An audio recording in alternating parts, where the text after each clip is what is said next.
नमस्कार मंडळी, मी वरद विजय चव्हाण तुम्हा सगळ्यांचं स्वागत करत आहे. मंडळी, काल रिलीज झाले ते दोन मराठी सिनेमे, एक म्हणजे शातीर आणि दुसरा म्हणजे अंबट शौकीन. शातीरचा रिव्ह्यू आपण या व्हिडिओमध्ये करणार आहोत आणि याच्यानंतर काही क्षणातच तुमच्यासमोर अंबट शौकीन या सिनेमाचा सुद्धा रिव्ह्यू येईल. So stay tune. So almost 2 तास 10 मिनिटाचा हा सिनेमा आहे, म्हणजे इंटरव्हल आणि सगळं धरून 2.5-3 तास तुम्हाला थिएटरमध्ये स्पेंड करायला लागतील.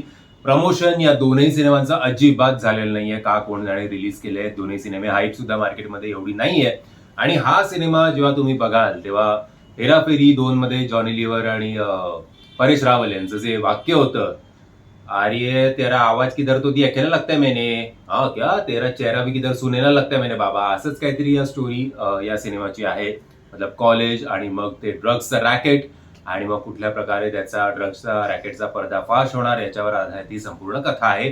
स्टारकास्ट या सिनेमाची मोठी असली तरी आउटस्टँडिंग असं अनफॉर्च्युनेटली कोणाचंही कॅरेक्टर सिनेमा संपल्यानंतर आपल्याला लक्षात राहत नाही. आणि ना गाणी, आजकाल मराठी सिनेमांमधली कुठलीही गाणी आपल्याला प्लेलिस्टमध्ये टाकावीशी वाटत नाहीत.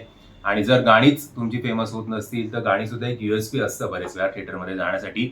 पण आजकालच्या मराठी सिनेमांमधली एकही गाणी असं लक्षात सुद्धा राहत नाहीत. फक्त युट्यूबवरच त्यांना जे काही व्ह्यूज मिळत असतील तेवढेच. बाकी ओव्हरऑल कामाचं बघायला गेलं तर असं डायलॉग्स पण ओके ओके आहेत. काम सुद्धा सगळ्यांनी केलंय प्रामाणिकपणे. जर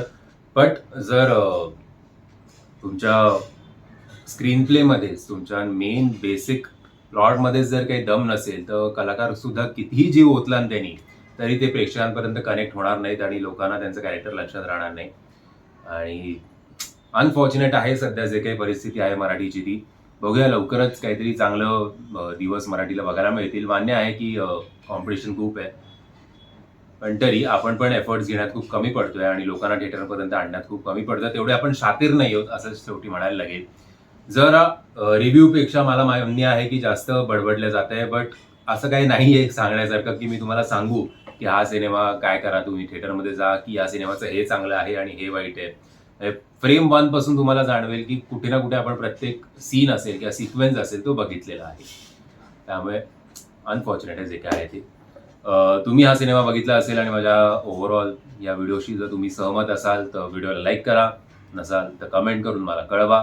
आणि तुम्हाला या सिनेमाचा रिव्ह्यू कसा करता येईल ते सुद्धा मला कमेंटच्या माध्यमातून कळवा. म्हणजे तुम्ही कसा कराल हा रिव्ह्यू हा सिनेमा बघितल्यानंतर ते मला कमेंटच्या माध्यमातून कळवा. जय हिंद, जय महाराष्ट्र.